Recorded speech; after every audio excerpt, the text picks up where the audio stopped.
Tim, what's the biggest fitness eyewash that you see and hate? Question from the chat. Our 3-minute abs we do every day. Hey, you convinced me to do them. I know, I did, yeah. We got to look good. We're not the athletes. That's true. Oh, eyewash. I would say, though, actual like core work, stuff like that, where you're like, just different flexion, extension things that you're doing. From a baseball perspective, especially. Yeah. Especially in I guess a transverse plane sport, rotational based sport.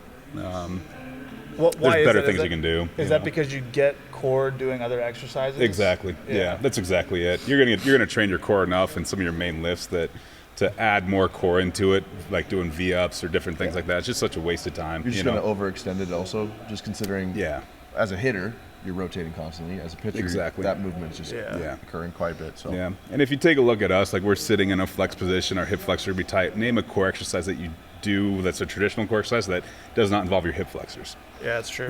So you're going to get overactive hip flexors, your glutes are going to downregulate, so you're going to have a hard time developing true symmetry. That makes so much sense why I always had hip flexor issues. I was that kid doing 100 crunches every day. Yeah. Or before I went to bed. Mm-hmm. So. Did you have hamstring issues too? Oh yeah. Yeah. It's all paired with it, right? Because your anterior tilt of your hips come forward, hamstrings lengthened. Yep. So. Yeah. Yep. It was basically always hip flexors and hamstrings. Yeah. At least you look good in the mirror. I thought so.